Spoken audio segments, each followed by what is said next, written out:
పితా పుత్ర పవిత్రాత్మ నామమున ఆమెన్. ప్రభునందు మిక్కిలి ప్రియ సహోదరి సహోదరులారా, ఈ శ్రమల కాల ధ్యానాలకి మిమ్మల్ని అందరినీ ప్రేమతో ఆహ్వానిస్తున్నాను. పౌలు ఎఫెసీయులకు రాసిన లేఖ 6వ అధ్యాయము 18వ వచనము. దీనికి అంతకును దైవ సహాయమును కోరుచు ప్రార్థింపుడు, ఆత్మ ప్రేరణను అనుసరించి అన్ని సమయములందును ప్రార్థింపుడు. కనుకనే పట్టుదలతో మెలకువగా ఉండుడు, దైవ ప్రజలందరి కొరకై సదా ప్రార్థింపుడు. క్రీస్తునాథుని యందు మిక్కిలి ప్రియ సహోదరి సహోదరులారా, క్రైస్తవ జీవితం ఒక పోరాటం. క్రైస్తవ జీవితం సైతాను అనే శత్రువుతో ఒక భీకరమైనటువంటి పోరాటం. ఈ పోరాటంలో సాతానుడు మన మీద వాడేటువంటి అగ్ని బాణాలను ఎదుర్కోవడానికి దేవుడు మనకు కూడా సర్వాంగ కవచాన్ని ప్రసాదిస్తున్నాడు. ఎఫెసీ పత్రిక 6వ అధ్యాయము ద్వారా శత్రువు మీద సైన్యములో ఉండగా శత్రువు మీద విజయాన్ని సాధించాలని అనుకున్నప్పుడు శత్రువు యొక్క శక్తియుక్తులేంటో కనిపెట్టడం ఒక ఎత్తు అయితే, మన శక్తిని, మనకున్న బలాన్ని, మనకున్న ఆయుధాలని మనము బలపరచుకోవటం అంతకంటే ముఖ్యమైనటువంటిది, చాలా ముఖ్యమైనటువంటిది. శత్రువుకు ఎటువంటి ఆయుధాలు ఉన్నాయి, శత్రువు దగ్గర ఉన్నటువంటి ఉపాయం ఏంటి అని తెలుసుకోవటం ఒక ఎత్తు అయితే, మన దగ్గర ఉన్న ఉపాయాన్ని, మన దగ్గర ఉన్న ఆయుధ సంపత్తిని మనం బలపరచుకోవటం అంతకంటే ముఖ్యమైనటువంటిది. కాబట్టి ప్రియులారా, పౌలు గారి ద్వారా దేవుడు ఈ శ్రమల కాలంలో మనం ఎటువంటి ఆయుధాలు ధరించాలి, సాతానుడు అనేటువంటి శత్రువు మీద పోరాడి విజయాన్ని సాధించాలంటే ఎటువంటి ఆయుధాలు ధరించటం ద్వారా మనం విజయాన్ని పొందుతాము అని మనకు నేర్పిస్తూ ఉన్నారు. ముఖ్యంగా మనం పోరాడేటువంటిది సాతాను శక్తుల మీద, శరీర ఆశల మీద, లోకాశల మీద, సాతాను శోధనల మీద. వాక్యాన్ని చదువుకుంటే ఎఫెసీ పత్రిక 6వ అధ్యాయం 12వ వచనములో, మనము పోరాడున్నది శరీరధారులతో కాదు, మనకు కనబడే మనుషులతో కాదు, ప్రధానులతోనూ అధికారులతోనూ ఈ యుగపు అంధకార శక్తులతోనూ ఆకాశమందలి దురాత్మలతోనూ మనం పోరాటం చేయుచున్నాం. మనకి ఈ కనబడని శత్రువు ఇతడు, సాతానుడు అనేటువంటి వాడు.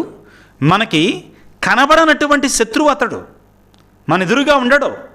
కానీ మన ఆత్మబలముతో మన ఆత్మ మీద పోరాడుతూ ఉంటాడు, శారీరకంగా బలహీనలను చేస్తూ ఉంటాడు, వివిధ రకాలుగా మన మీద ప్రయత్నం చేస్తూ ఉంటాడు. ప్రియులకు దేవుని శోధనలతోటి మనల్ని గలిబిలి చేస్తూ ఉంటాడు. కాబట్టి ఏమంటున్నాడు, మనం పోరాడేటువంటిది అంధకార శక్తులతో. కాబట్టి ఇప్పుడు దేవుని కవచమును ధరించడు, దేవుని ఆయుధాలు ధరించండి. మీరు ఆ దుష్ట దినం వచ్చిన నాడు మీరు శత్రు బలమును ఎదుర్కొనగలిగి తుది వరకు పోరాడి నిలదొక్కుందురు. మీరు మీ దగ్గర ఉన్నటువంటి బలాన్ని బలపరచుకోవాలి, శక్తి సంపన్నులు కావాలి. మీరు దేవుడు ఒసగేటువంటి ఆ ఆయుధాలతో మీరు నింపబడాలి. ఏంటి ఆయుధాలు, శోధనలు, పోరాటాలు అంటున్నారు? ఆత్మకు సంబంధించినటువంటిది. ఇదే భాషను పౌలు గారు వాడతారు. ఎఫెసీ పత్రిక 6వ అధ్యాయం 10వ వచనంలో, ప్రభువుతో ఏకమై ఆయన మహాశక్తి ద్వారా మీ బలమును అభివృద్ధి పరచుకొనండి. దేనికోసమట? సైతాను టక్కరి జిత్తులను ఎదుర్కొనగలుగుటకై దేవుడు ప్రసాదించు సర్వాంగ కవచమును మీరు ధరించండి. ఈ ఆయుధాలు మనం ధరించాలి పిల్లరా. అయితే ఇక్కడ పౌలు గారు పిల్లకు దేవుని బిడ్డలారా, ఎఫెసీ పత్రిక 6వ అధ్యాయము 4వ వచనం నుండి 14వ వచనం నుంచి మనం చదువుకుంటే, సిద్ధపడండి, సత్యమును నడుమునకు తోలుదట్టిగా బిగింపుడు, నీతిని కవచముగా ధరింపుడు, శాంతిని గుర్చిన సువార్త ప్రకటనకై సంసిద్ధతను మీ పాదరక్షలు చేసుకొనుడు, విశ్వాసమును డాలుగా చేసుకొనండి, వాక్కును ఖడ్గముగా చేసుకొనండి. ఈ విధంగా చాలా ఆయుధాల గురించి మాట్లాడతారు పౌలు గారు. ఆ తరువాత వచ్చేదే ఈరోజు మనం చదువుకున్న వాక్యం ప్రియులారా. ఏమిటి అది? 18వ వచనం. దీనికి అంతటికీ కూడా దైవ సహాయం కోరుచు ప్రార్థించండి. ఆత్మ ప్రేరణ అనుసరించి అన్ని కాలములందు అన్ని సమయములందు ప్రార్థన చేయండి. పట్టుదలతో మెలకువగా ఉండి సదా ప్రార్థించండి. 3 సార్లు అంటున్నాడు. ప్రార్థించండి, ప్రార్థించండి, ప్రార్థించండి. ఎందుకని ప్రియులారా? దయచేసి ఈ మాట గుర్తుపెట్టుకోండి. పౌలు గారు ఏమంటున్నారు? సత్యమనే నడుమునకు తోలుదట్టిని, నీతిని కవచంగా, శాంతిని పాదరక్షలుగా, విశ్వాసమనే డాలుగా, అదేవిధంగా మరి వాక్కు అనే ఖడ్గముగా, రక్షణ చిరస్త్రానంగా ధరించండి అని చెప్పి ఏమంటారు? ఇవన్నీ మీరు ఉపయోగించాలి అంటే గుర్తుపెట్టుకుందాం. ఈ ఆయుధాలన్నీ మీకు తోడుగా ఉండాలి అంటే, ఈ ఆయుధాలన్నీ మీకు పని చేయాలి అంటే ప్రధాన ఆయుధం ఒకటి ఉంది. అదేంటిది? ప్రార్థన. ఇవన్నీ పనిచేయాలంటే ప్రార్థన అనేది ముఖ్యం. ఒక వ్యక్తి దగ్గర శత్రువు మీద పోరాడటానికి AK-47 గన్ ఉందండి. AK-47 గన్ ఉంది శత్రువు మీద పోరాడటానికి. కానీ తనకి బలం లేదు. ఆ AK-47 గన్ కూడా పైకి ఎత్తలేకపోతున్నాడు. ప్రయోజనం ఉందా? లేదు. కాబట్టి ఈ దేవుని యొక్క ఆయుధాలంటే ఆత్మీయ ఆయుధాలు ప్రియుల, సాతాను మీద పోరాడటానికి ఈ ఆయుధాలను మనం వాడాలి అంటే అన్నిటికంటే ముఖ్యంగా మనకు ఉండాల్సింది ఏంటంటే ప్రార్థన అనే ఆయుధం. ఇది అన్ని ఆయుధాలు కూడా పనిచేసేట్లుగా చేస్తుంది. ప్రార్థన అనే ఆయుధం ఇది ఆత్మీయ ఆయుధాలకే ఆయుధం. ఇది ఆత్మీయ ఆయుధాలకే ఆయుధం. ఫాదర్ గారండి తపస్సు కాలంలో చాలాసార్లు ప్రార్థన గురించి చెప్తూనే ఉన్నారు. అలా తీసివేయకండి పిల్లారా. చాలా ప్రధానమైనటువంటిది ప్రార్థన. చాలా ప్రధానమైనటువంటిదిగా మనందరం కూడా గుర్తుపెట్టుకోవాలి ప్రియులకు దేవుని బిడ్డలారా. క్రైస్తవుడు అనేటువంటి వాడు పౌలు గారు చెప్పినట్లుగా సత్యమనే నడుమునకు తోలుదట్టిని, నీతిని కవచముగా వాడాలి, శాంతిని కూర్చున్నటువంటి పాదరక్షలు ధరించాలి, విశ్వాసమును డాలుగా పొందుకోవాలి, అదేవిధంగా రక్షణ అనేటువంటి చిరస్త్రాణముగా ధరించాలి, దేవుని యొక్క వాక్కుని ఖడ్గముగా ధరించాలి. కానీ వీటన్నిటినీ వాడాలి అంటే ప్రార్థన అనేటువంటి ఆయుధాన్ని మనం పదును పెట్టాలి. అది లేకుండా మిగిలిన ఆయుధాలు పనిచేయవు. నా దగ్గర అమ్ముల పొదిలో 20 బాణాలు ఉన్నాయి. కానీ నా విల్లు, ఆ బాణాలు వేసేటు విల్లు సరిగా లేకపోతే ప్రయోజనం ఏముంది? కాబట్టి ప్రియ క్రైస్తవుడా, నీవు వాక్కును చదవాలి, బాగానే ఉంది. విశ్వాసాన్ని నిలబెట్టుకోవాలి, బాగానే ఉంది. నీతిగా కవచం ధరించాలి, నీతివంతమైన జీవితాన్ని జీవించాలి, బాగానే ఉంది. శాంతి ఉండాలి నీలో, బాగానే ఉంది. వాక్కు అనే ఖడ్గం ఉండాలి, బాగానే ఉంది. కానీ ఇవన్నీ పనిచేయాలంటే మొదటిగా నీలో ఉండాల్సింది ఏమిటి? ప్రార్థన.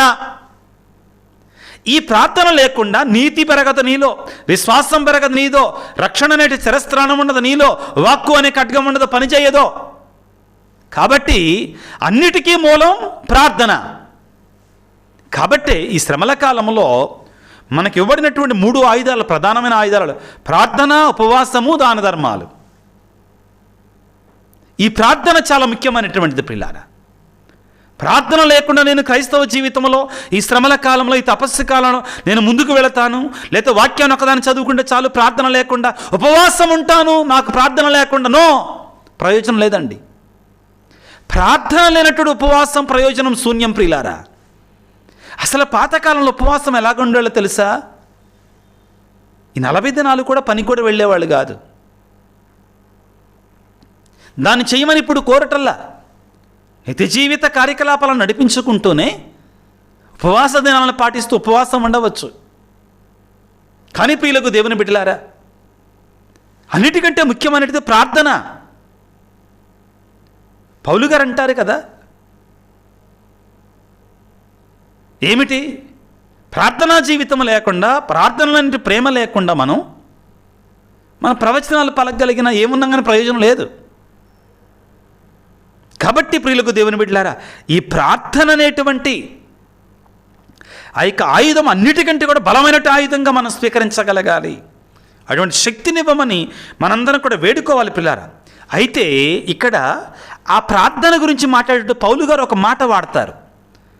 ఆ ముఖ్యమైన పదాన్ని మీకు చదువుతాను, జాగ్రత్తగా వినండి పిల్లలు. 18వ వచనంలో, దీనికి అంతటికీ కూడా ఈ ఆయుధాలన్నిటికీ కూడా దైవ సహాయం కోరుచు ప్రార్థించండి, ఆత్మ ప్రేరణను అనుసరించి అన్ని సమయములందు ఎల్లకాలమందు ప్రార్థించండి. ఈ మాట ముఖ్యమండి. ఎలాగ పడితే అలాగ ప్రార్థన చేయటం కాదు, ఆత్మ ప్రేరణ అనుసరించి ప్రార్థించండి బిడ్డలారా. పవిత్రాత్మ ప్రేరణతో మనం ప్రార్థన చేయాలి, పవిత్రాత్మలను నడిపించాలి. ఎలాగంట? రోమపత్రిక 8వ అధ్యాయము 26వ వచనం నుంచి మనం చదువుకుంటే, బలహీనులమైన మనకు ఆత్మ సహాయపడును, ఎలయనా మనం ఎట్లు ప్రార్థించవలనో మనకు తెలియదు, మాటలకు సాధ్యపడని మూలుగుల ద్వారా మన కొరకై ఆత్మయే దేవుని ప్రార్థించును. బలహీనులమైన మనకు ఆత్మ సహాయపడుతుంది ప్రార్థన జీవితంలో. మనకెట్లు ప్రార్థించాలో మనకు తెలియదు, ఆత్మ మనలో ఉండి ఆత్మ మనతో పాటు ప్రార్థన చేయిస్తుంది. మనం అడగాలి, పరిశుద్ధాత్మదేవ మాపైకి వేయించేస్తున్నాడు. మానవుల హృదయాంతరంగములను పరిశీలించు దేవుడు ఆత్మ యొక్క భావమును ఎరుగును, ఎలయనా దేవుని సంకల్పానుసారముగా దైవ ప్రజల కొరకై ఆత్మ దేవుని ప్రార్థించును. ఈ రీతిగా మనం అలవాటు చేసుకోవాలి. ఆత్మయందు ప్రార్థన చేయటం అనుభవం ఉందా నీకు? ఆత్మలో ప్రార్థన చేసిన అనుభవం ఉందా నీకు? లేకపోతే ఏదో తూతు మంత్రంగా ప్రభువా, తండ్రి, నాయనా, దేవా, నో.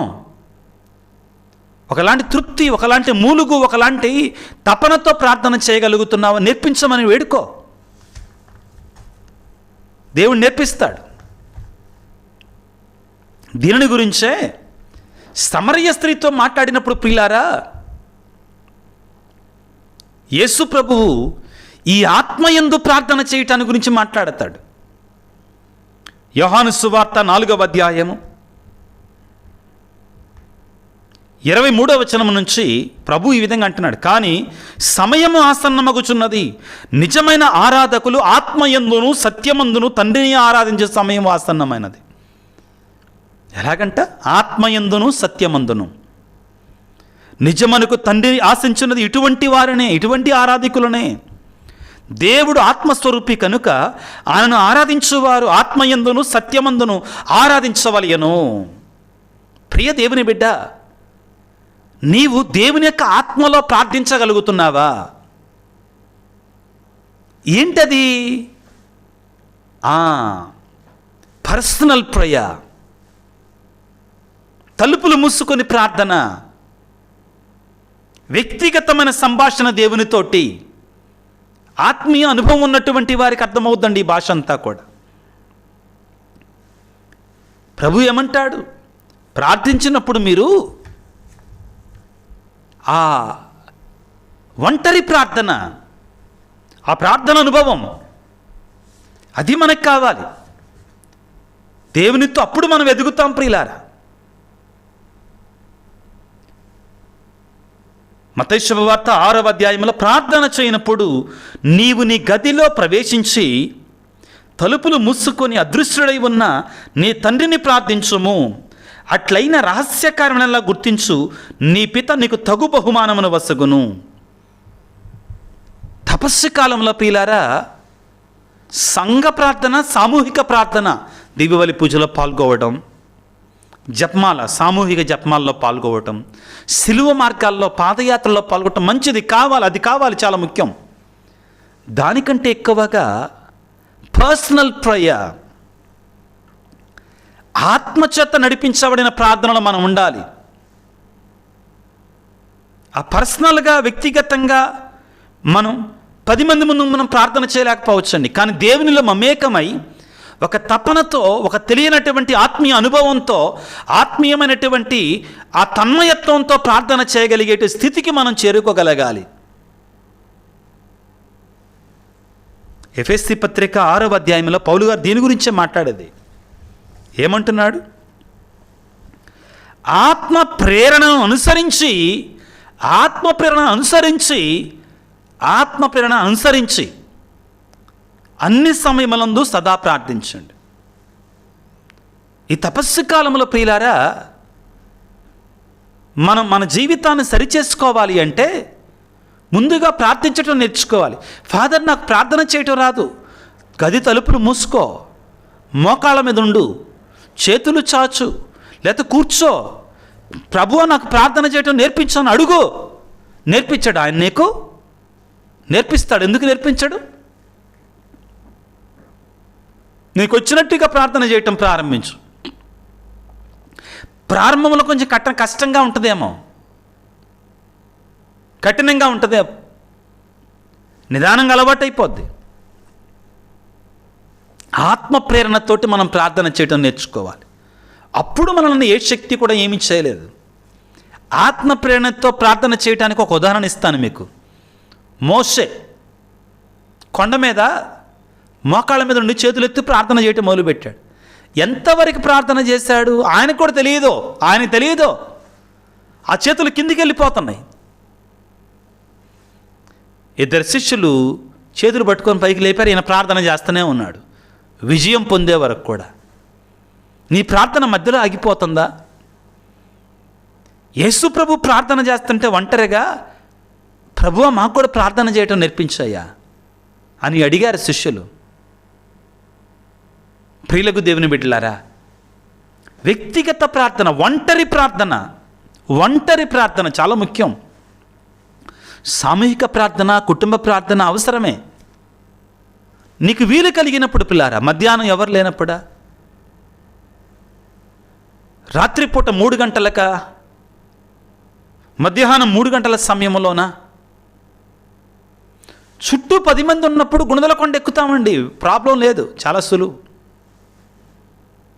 అందరితోటి కలిసి పాదయాత్రలు చేస్తాం. వ్యక్తిగతంగా నేను దేవునితో, నా ప్రభువుతో మాట్లాడగలుగుతున్నానా?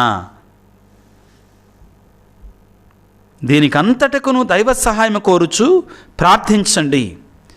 ఆత్మ ప్రేరణ అనుసరించి అన్ని సమయములందును ప్రార్థింపుడు. కనుకని పట్టుదలతో మెలకువగా ఉండు, దైవ ప్రజలందరి కొరకై సదా ప్రార్థింపుడు.